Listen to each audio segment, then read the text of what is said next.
जी नाज़रीन, आगाह के अवां खे अहम ख़बर है। वज़ीर आज़म इमरान ख़ान PTI जो सियासी कमेटी जो इजलास तलब कर वरितो आहे।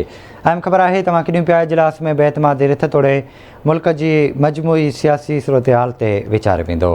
तव्हांखे ॿुधायूं पिया इजलास में इतादीन ऐं बाग़ी मेंबरनि सां राब्तनि बाबति कमेटी खे टास्क ॾिनो वेंदो। अहम ख़बर है तव्हांखे इस्लामाबाद मां ॾियूं पिया। वज़ीर आज़म इमरान ख़ान जी PTI जे सियासी कमेटी जो इजलास तलब करे वरितो आहे। इजलास में बेतमादी रिथ तोड़े मुल्क जी मजमूई सियासी सूरत हाल ते वीचारियो वेंदो। इजलास में इतादीन ऐं बाग़ी मेंबरनि सां राब्तनि बाबति कमेटी खे टास्क ॾिनो वेंदो।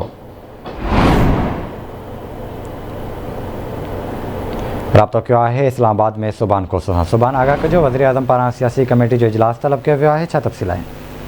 हाँ जी बिल्कुल, वज़ीर आज़म इमरान ख़ान जी सदारत में पाकिस्तान तहरीक इंसाफ जी सियासी कमेटी जो इजलास तलब किया। इजलास में उस्मान बोज़ार के हटाए करे परवेज़ इलाही के पंजाब जो वॾो वज़ीर मुक़ररु करण वारो फ़ैसिलो आहे इमरान ख़ान उन फ़ैसिले ते सियासी कमेटी आहे उनखे एतमाद में वठंदो। उन सां गॾोगॾु तहरीक अदम एतमाद आहे हुकूमत ख़िलाफ़, जंहिंमें काफ़िलीक ते ऐलान करे चुकी आहे, पर हिन वक़्तु मुस्लिम MQM आहे उन अञा ऐलान न कयो आहे। ऐं सियासी कमेटी आहे उनखे नवां टास्क ॾिना वेंदा। इहो टास्क बि उन में शामिल आहे त MQM खे वज़ाहतूं ॾियण सां गॾोगॾु ॿी मुख़्तलिफ़ आछूं ॾेई करे MQM खे हिन ॻाल्हि ते पाबंद कयो वञे त हू हुकूमत जो साथ न छॾे ऐं हुकूमत सां गॾु हुजे। इन सियासी कमेटी में इहे फ़ैसिला कया वेंदा ऐं नवां टास्क ॾिना वेंदा।